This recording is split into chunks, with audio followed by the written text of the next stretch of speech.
Mr. Prime Minister, thank you for joining us. Ethiopia sits at the heart of the Horn of Africa, a region often tested by conflict and drought. Yet, under your leadership, it has become a bridge for peace and progress. How do you see Ethiopia's role in the region today? Thank you.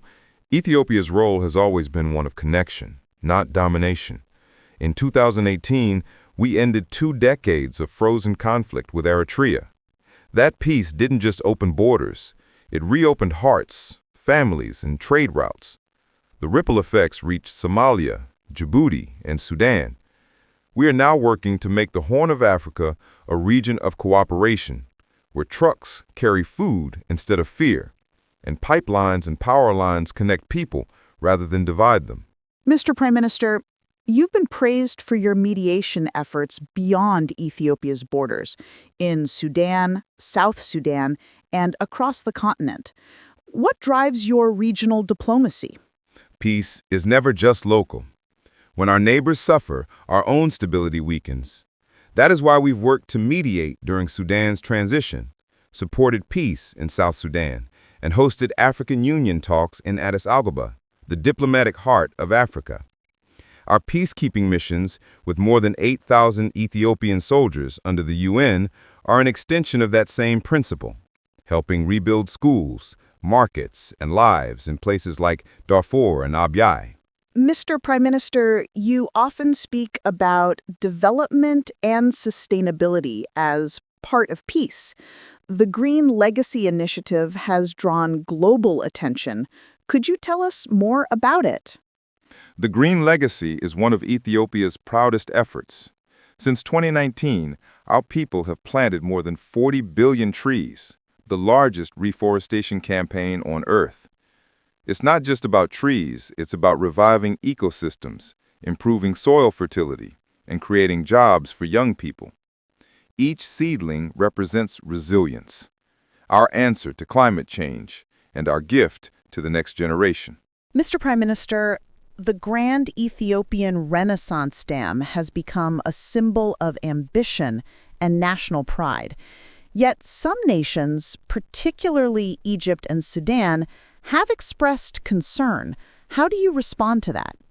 The Grand Ethiopian Renaissance Dam is Africa's dam, built by Africans for Africans. It now generates over 5,000 megawatts of clean energy, lighting homes from Addis Ababa to neighboring countries. Let me be very clear. Ethiopia has no intention of harming Egypt or Sudan. We understand that the Nile is a lifeline for all its nations. The dam does not take water away. It stores it responsibly and releases it in a regulated manner that actually reduces flooding and droughts downstream. We believe the Nile should unite, not divide.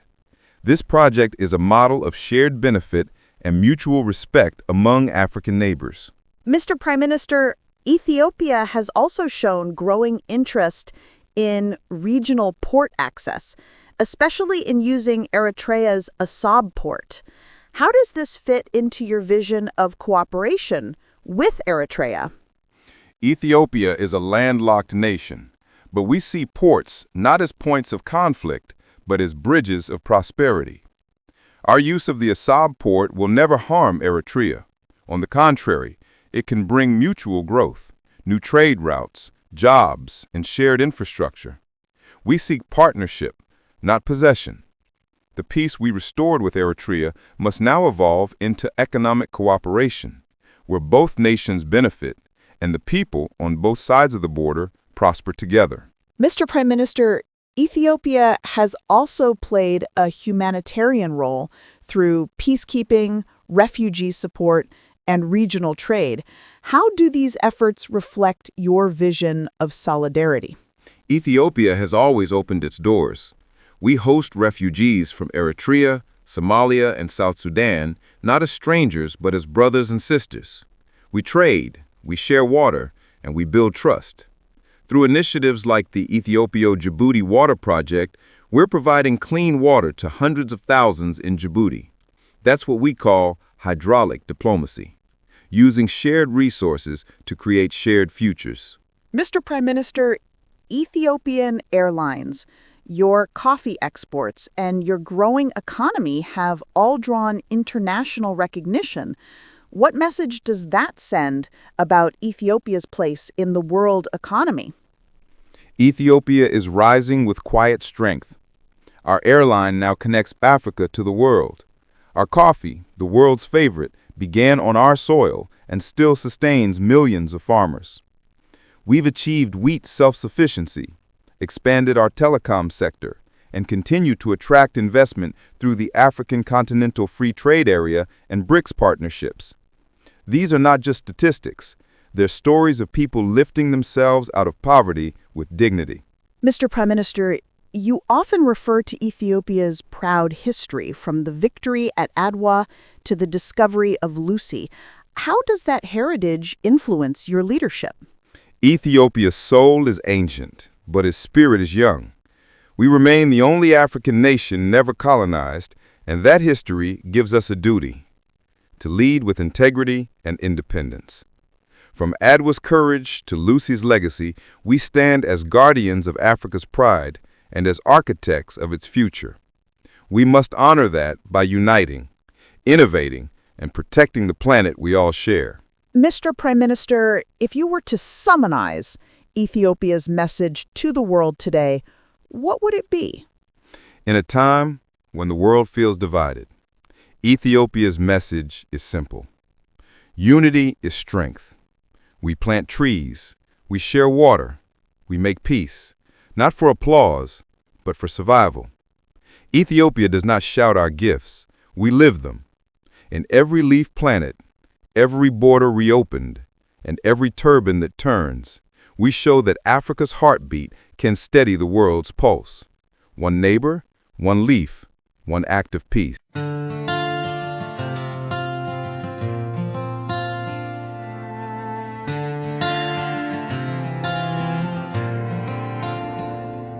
In the cradle of the highlands, where the simian winds whisper low, fields once parched now drink the rain in rivers that freely flow. From Oromia's golden plains to Tigray's terraced green, Abiy's hand has tilled the soil, turning dust to dreams unseen. Model villages rise like dawn with roofs of hope and walls of clay. Farmers' homes in Halaba's heart, where children laugh and play. Oh, Abiy, our shepherd of the sun, green legacy blooms, the legacy's begun. Rural corridors stretch wide, from valley to the peak, seeds of tomorrow in the earth, no more the weak, the meek. Ethiopia awakens in the countryside's embrace. Under your light we thrive, our nation's saving grace. Ethiopia, Abiy, Siman Yihan, Yihan,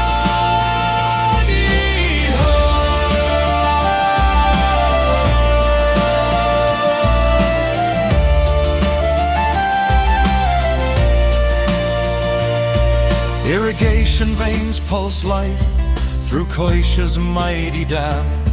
9,000 hectares fed by grace for 20,000 fams. Weed waves like a lion.